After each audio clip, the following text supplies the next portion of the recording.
Welcome back, everyone, for another deep dive. Good to be back. Today, we're diving deep into the world of A startups startup world, yeah. to tackle this idea that can make or break a new business, and it's called product market fit.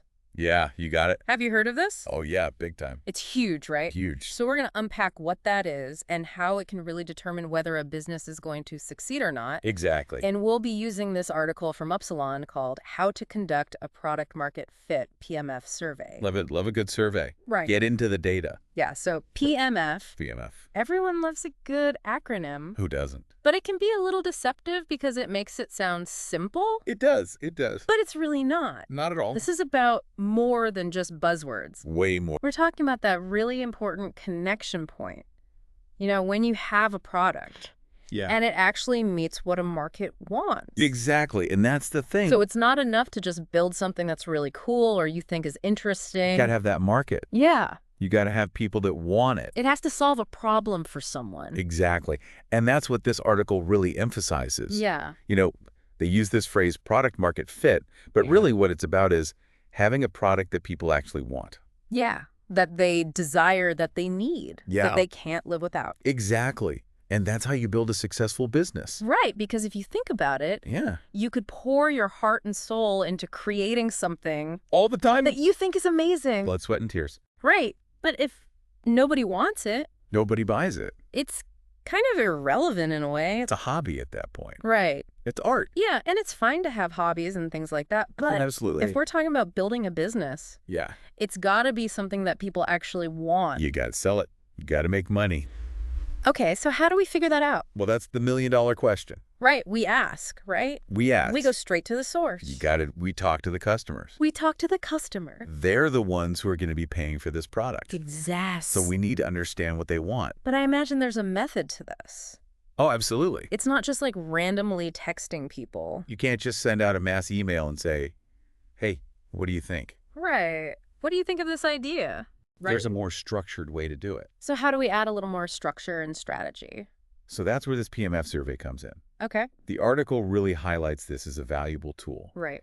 And it's about asking users very directly, Okay. how would you feel if this product just vanished? Ooh, interesting. Like disappeared tomorrow? So you're getting right to the heart of it. Right to the heart of it. No beating around the bush. No fluff. Just straight up. Would you be sad to see us go? Yeah, like how devastated would you be Exactly. if this thing just disappeared from your life? And that's a powerful question Right. because it cuts through all the noise. Yeah. So how do you structure a question like that, though? Are there like different ways to ask it? That's a great point. There are definitely different approaches. But this article, it really focuses on what's called the Sean Ellis Test Okay. as a really solid starting point. Okay. And essentially what it boils down to is asking, Yeah. how disappointed would you be if you could no longer use this product? Oh, wow. So you see how direct that is. Yeah, it's very direct. No sugarcoating. Yeah, right. Just straight to the point. And I imagine those answers could be hard to hear sometimes. It can be tough to get that kind of feedback, Yeah. but the insights you get are invaluable Right. because you're getting to the truth Okay. of how people really feel about your product. Okay, so you ask this question. Yeah. And then what do you do with the answers? That's where the fun begins. Okay. We analyze the data, Right. and there's this magic number that people talk about, the 40% rule. 40% rule. 40%. If 40% or more of your respondents say that they'd be very disappointed Very disappointed. if your product went away, Okay. that's a strong signal Mm. that you might have product market fit. 40%. So it's interesting. It is, right? It makes you think, why that number? Like, Yeah. Why 40? Why not 50? Why not 30? right. What is it about that? Is it about reaching some kind of critical mass or tipping point in perception? It's a great question, and I think it ties into a few things. Okay. First, you have to think about early adopters of a product. Okay. These are the people who are enthusiastic. Yeah, the ones who are like first in line. They're going to buy anything you put out. Right. They love trying new things. Right. But they're a smaller group. Okay. 40% suggests you're moving beyond that niche Interesting. into a broader appeal. You're starting to reach people who maybe aren't as enthusiastic about every new shiny object. So it's not just the early adopters anymore. Exactly. It's a sign that your product is resonating with a more mainstream audience. Okay, that makes sense. And another thing to consider is that Not everyone's going to love every product, Right. even if they find it valuable. Okay. Think about it. Yeah. There are products you use every day Yeah. that you might not necessarily be passionate about, Sure. but they serve a purpose in your life. Totally. So 40% suggests that you've tapped into a significant portion of your target market Okay. who truly rely on what you offer. It's about that genuine need. It's not Exactly. just, I like this. Yeah. It's, I need this. Right. It's solving a problem for them. Right. And they would feel the loss if it went away. Okay. So that makes a lot of sense. Yeah. So 40% is a good benchmark, It's a good starting point. but it's not the be all and end all. Not It's yet. not like Yeah. if you hit 40%, you're done. No, you don't just stop there. There's more to the story. Absolutely. And that's what's really interesting here. It's a journey. It's not just about hitting that target. It's about understanding why you hit that target. Okay, so it's not just a numbers game. It's more than just numbers. Part of me was hoping for like that magic formula. No, right? Wouldn't that be easy? Just hit 40% and you're good to go, Everyone's looking for that silver bullet, right? but it's just not that simple. Okay, so if it's not just about the numbers, then what else are we looking at? We need to dig deeper. Okay. We need to understand the why behind the numbers. And that's where the qualitative data comes in. Okay, so we're getting into like the feelings, Exactly. the Yeah. emotions, The stories. the stories behind those numbers. Because you could have a bunch of people saying, yeah, we'd be very disappointed if this product disappeared. Right. But they could be disappointed for totally different reasons. Right, totally. And understanding those nuances Okay. is what allows you to really refine and target your product. That's so important because you could have like a really diverse group of people Absolutely. who all say they love your product, Yeah, but they love it for totally different reasons. exactly. And if you don't understand those reasons, Right. you're not going to be able to effectively market to them.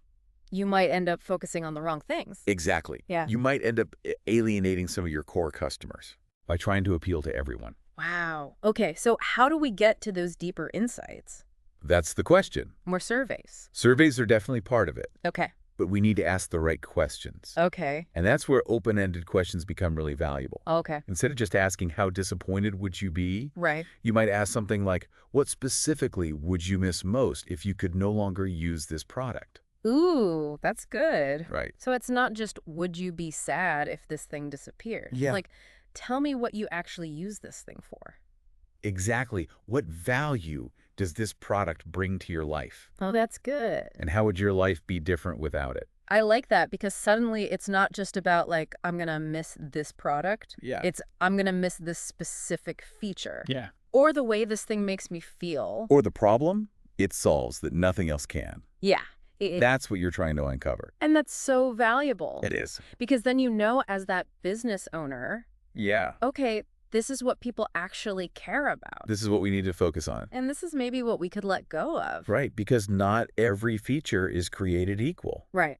Some features are essential to your product market fit, Right. and some are just nice to haves. And I think that's where it gets really tricky for companies. Absolutely. Because I'm sure there's that impulse to constantly be adding new things. Oh, innovation is key in the tech world. Right. You want to wow people with new features. You want to stay ahead of the curve. Right. You want to impress investors. Right. But sometimes you can lose sight of what matters most. And that's solving that core problem Exactly. for those core users. And that's why those open-ended questions can be so valuable, right. because they force you to really listen to your users. It's like you can say you're listening, Yeah. but are you really listening? Are you really hearing what they're saying? Right. And are you hearing what they're not saying? Exactly. Right. Sometimes the most important information is what people don't tell you. Interesting. Okay. Yeah. So you've got to read between the lines a little bit. You got to be a detective. So we've talked about surveys. Yeah. We've talked about the importance of asking those open-ended questions. Right. Getting that qualitative data. But I feel like there's more to the picture, right? Absolutely. It's not just about surveys. Surveys are a great tool, but they're not the only tool in the toolbox. Okay, so what else should we be thinking about? Well, you mentioned earlier NPS and LTV, I did. Yeah. and those are two other really important metrics Okay. that can give you insights into product market fit. Okay, so remind me what those stand for again. Yeah, so NPS stands for Net Promoter Score. Net Promoter Score. And essentially, it measures how likely your customers are to recommend your product to others. Ah, okay, so it's about that word of mouth. Exactly. That like, I love this thing so much. Yeah. I'm going to tell all my friends about it. That's the best kind of marketing. Right, because if you hear it from a friend, Yep. That's way more powerful Absolutely. than seeing an ad.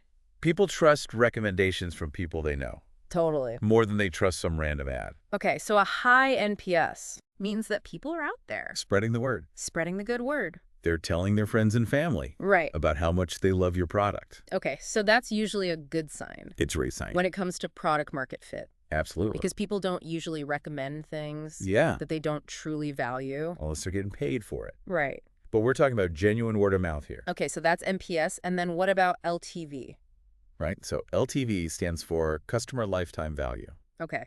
Customer lifetime value. And this one looks at how much revenue Yeah. Okay. you can expect to generate from a customer Okay. over their entire relationship with your company. Oh, interesting. So it's not just about that one-time purchase. Right. It's about the long game. It's about building a lasting relationship Exactly. with your customers.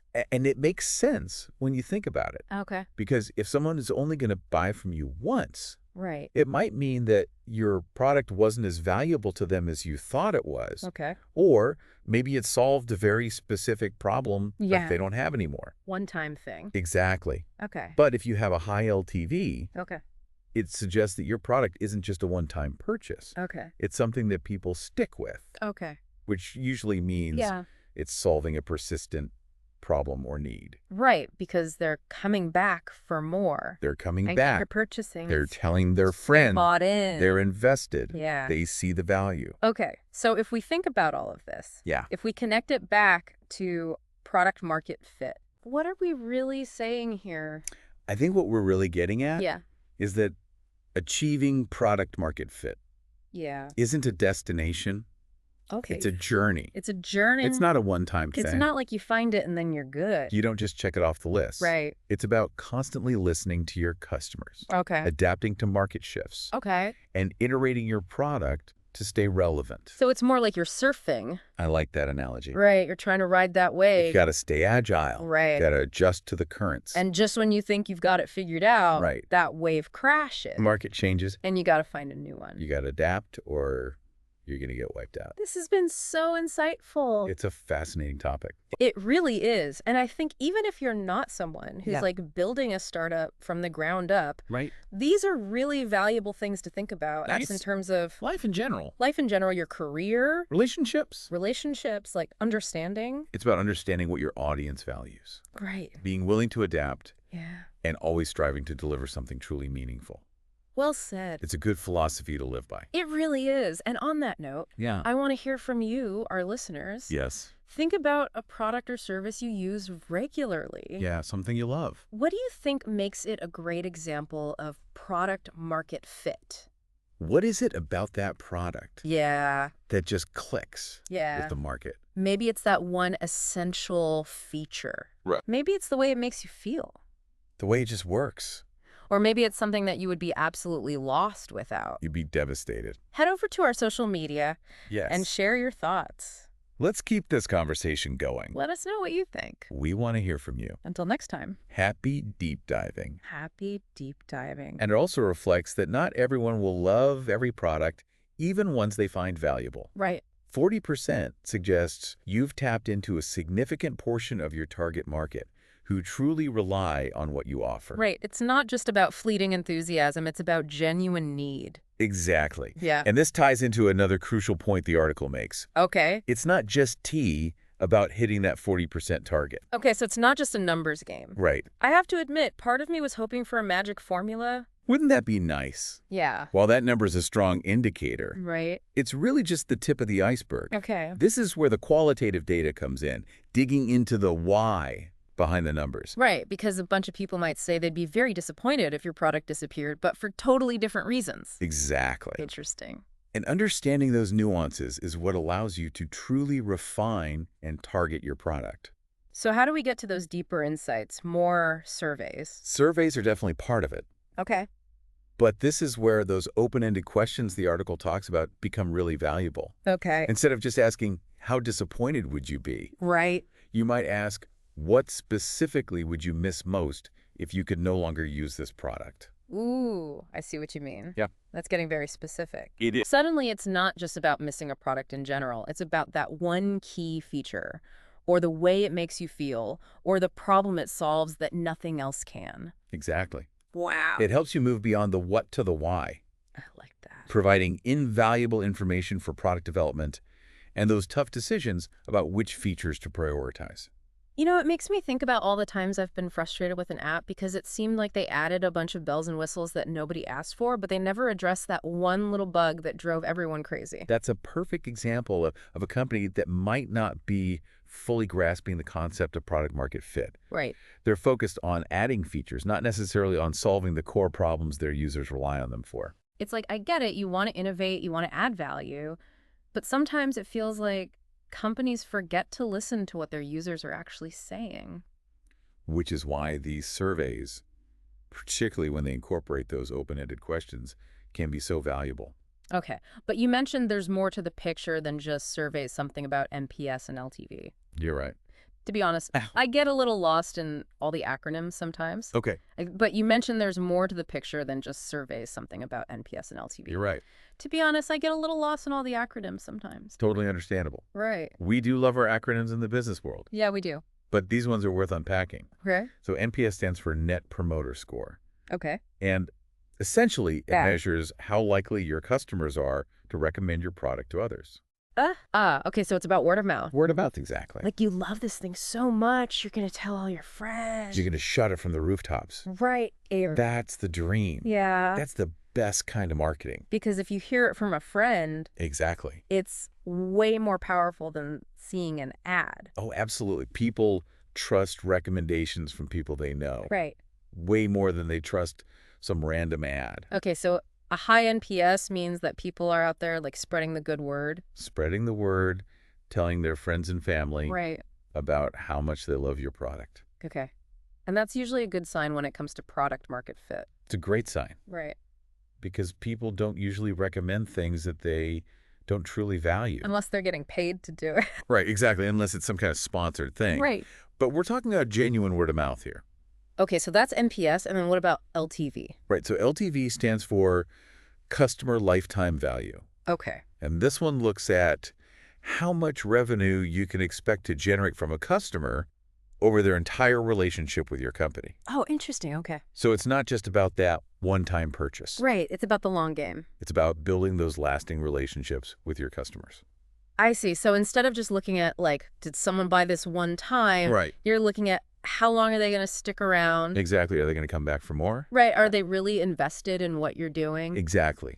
It makes sense when you think about it. Yeah. Because if someone is only going to buy from you once, it might mean that your product wasn't as valuable to them as you thought it was. Okay. Or maybe it just solved a very specific problem Right. that they don't have anymore. One-time thing. Exactly. They're good now. They're good. Okay. But if you have a high LTV, Right. that suggests that people are sticking with it. They're sticking around. They're coming back for more. They're bought in. They're invested. Yeah. They see the value. Yeah. So if we think about all of this, if we kind of connect it back to product market fit, Yeah. what are we really saying here? Well, I think what we're really getting at is that achieving product market fit isn't a destination. It's a journey. It's a journey. It's not this one-time thing. You achieve it and you're done. Right. You don't just check it off the list. You're constantly working at it. So it's dynamic. It's always changing. Exactly. It's about constantly listening to your customers, adapting to market shifts, and iterating your product to stay relevant. Because the market changes, people change. Everything changes. So you got to be ready to adapt. You can't just assume that what worked yesterday is going to work tomorrow. Right. What worked for that initial group of early adopters Exactly. might not work for the broader market. You got to stay on your toes. This has been so insightful. It's given me so much to think about. It's a fascinating topic. Even for someone like me who's not out there building a startup, Right. these are really valuable concepts That's to true. think about in terms of your career, in terms of your relationships even. Life in general. It's about understanding what your audience values, being willing to adapt, and always striving to deliver something that's truly meaningful. Well said. And on that note, I want to hear from you, our listeners. Yes. Think about a product or service that you use regularly, something you love. Yeah. What do you think makes it a great example of product market fit? What is it about that product that just clicks? Maybe it's that one essential feature. Right. Maybe it's just the way it makes you feel. Maybe it just works. Or maybe it's something that you would be absolutely lost without. You'd be devastated. Yeah, head over to our social media and share your thoughts. Let's keep this conversation going. Let us know what you think. We want to hear from you. Until next time, happy deep diving. Happy deep diving.